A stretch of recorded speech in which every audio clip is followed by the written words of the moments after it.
वसीम साहब, एक तो पहले आपको बहुत बहुत कॉन्ग्रेचुलेशंस।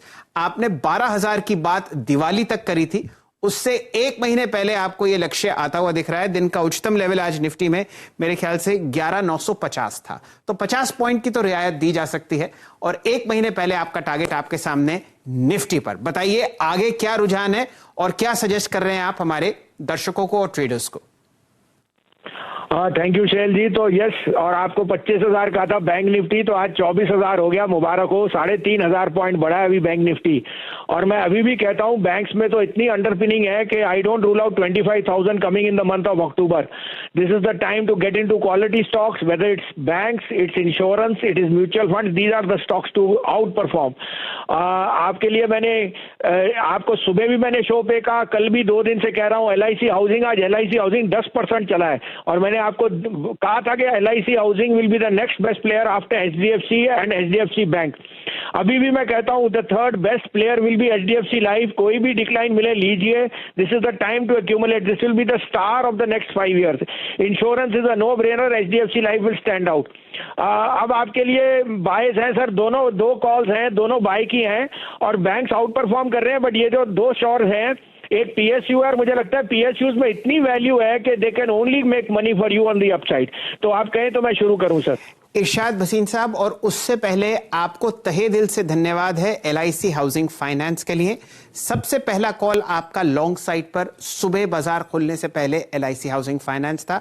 बहुत बहुत आपका आभार और शुक्रिया। अब आगे के 2 कॉल्स पर चर्चा कीजिए। इंडिया के नंबर 1 ब्रोकर जिरोधा के साथ जुड़िए, जहां पर आपका ब्रोकरेज कुछ भी नहीं लगेगा।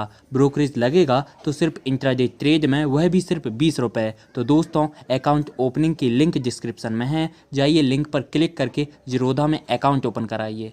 तो बाय होएगा सर। पहला शेयर है मदरसन सुमी, 21 में लीजिए, 19 रुपए का स्टॉप लॉस, ये 30 से 32 रुपए जाएगा। Motherson Sumi is an outperformer और उसका यूरोप में ट्रैक्शन बहुत स्ट्रांग है। दूसरा बाय होएगा GAIL. GAIL is a no brainer, 9.5% dividend yield. और अब जो गैस की ये नई पॉलिसी है, मुझे लगता है गेल की री रेटिंग हो जाएगी। और वो आपने देखा in the case of ONGC and all, 84, 85, 84, 80, 50 का भाव है, लीजिए। 82 का स्टॉप लॉस रखिए, 98 to 100 in the next 1 month। Wasim साहब, आपका बहुत बहुत धन्यवाद इतने फैंटास्टिक कॉल्स देने के लिए। और बिल्कुल सही आपने फरमाया, बहुत जबरदस्त डीप वैल्यू आपको गैस अथॉरिटी में आती हुई दिख रही। चलिए इसको ट्रैक करते रहेंगे, लेकिन वापस सुदीप बंदोपाध्याय साहब से जुड़ते हैं। सुदीप जी, आज आपने बहुत ध्यान से क्रेडिट पॉलिसी सुनी होगी और under valued public sector housing finance companies में जो रैली आती हुई दिखी है, उस पर आपका रुझान मैं सुनना चाहता हूं। कोई पसंदीदा काउंटर इतनी तेजी के बाद भी वहां पर आपको दिखे तो उस पर कुछ चर्चा कीजिए। शैल जी, पहला जो स्क्रिप्ट का मैं नाम लेना चाहूंगा वो दिग्गज इस सेक्टर के हैं, HDFC लिमिटेड। हम लोगों को लगता है कि करंट लेवल पे अभी भी यहाँ पे अच्छा खासा अप्रिशिएशन का गुंजाइश है। और अगर सम ऑफ पार्ट्स वैल्यूएशन आप निकालेंगे तो हम लोगों को तो 2100 रुपया के आसपास इसका वैल्यूएशन लगता है। तो वहां तक तो मैं जरूर इसको रिकमेंड करता जाऊंगा।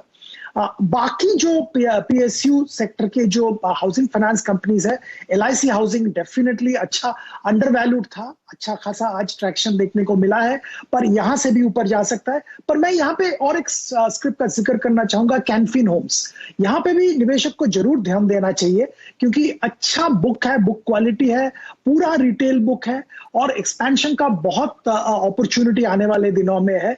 It was a well managed company always, अभी भी वेल मैनेज्ड है। तो कैनफिन होम और LIC हाउसिंग फाइनेंस दोनों पे ध्यान देना चाहिए, HDFC के अलावा। देखिए, आज वीरेंद्र 2 ही स्टॉक्स हैं लार्ज कैप में जहां डीलिंग रूम्स का फोकस है। सबसे पहले कैनरा बैंक, और देखिए क्या गजब की रैली हमको देखने को मिल रही है सारे के सारे PSU पैक में। सभी PSU बैंक्स में बहुत ही अच्छा खासा तेजी का माहौल है। और अगर आप कैनरा बैंक की स्पेसिफिकली बात करें तो ये काफी ट्रेडर्स का फेवरेट स्टॉक माना जाता है। यहां डीलर्स जो है अपने क्लाइंट्स को BTST की राय दे रहे हैं, क्योंकि अगर आप FNO का भी डेटा देख लें तो ओपन इंटरेस्ट में 8% का जंगी इजाफा हुआ है, जो कि कैनरा बैंक में बहुत जल्दी देखने को नहीं मिलता है। तो कैनरा बैंक में खरीदारी करके चलें, ऐसा डीलिंग रूम्स का मानना है, क्योंकि बैंकिंग का माहौल है और पिछले 3-4 दिनों से जो बैंकिंग ने आउट परफॉर्मेंस दिखाया है वो कहीं ना कहीं डीलिंग रूम्स को लगता है कि बहुत बेहतरीन तरीके से यहाँ देखने को मिलेगा। इसके अलावा HDFC लाइफ एक ऐसा स्टॉक है जहां बहुत दिनों से हमने ये देखा है कि ओवरऑल बेसिस पे थोड़ा बहुत प्रेशर बना हुआ है। अगर आप HDFC लाइफ की बात करें तो यहाँ फ्रेश शॉर्ट पोजीशंस देखने को मिली है हमको। ओपन इंटरेस्ट में 10% का इजाफा है और 10 लाख शेयर्स आज शॉर्ट साइड पर जुड़े। स्टॉक अपने डेज लो पे है, बजाय इसके कि मार्केट के साथ जनरली ये स्टॉक परफॉर्म करता है। तो HDFC लाइफ बहुत ज्यादा प्रेशर में और डीलिंग रूम्स को लगता है कि यहां 10 से 15 रुपए का डाउनसाइड पोजिशनल बेसिस पे हमको देखने को मिलेगा। चलिए, तो ये तो 2 कॉल्स आपको आते हुए दिख रहे हैं। एक टाइम पे Canara bank large cap stock हुआ करता था, अब आपके सामने बहुत जबरदस्त बिकवाली के बाद वापस ऊपर की तरफ बढ़ता हुआ दिख रहा है। साथ ही साथ HDFC लाइफ पर भी आप ध्यान दे सकते हैं। यतिन जी, कुछ और है आपके पिटारे में?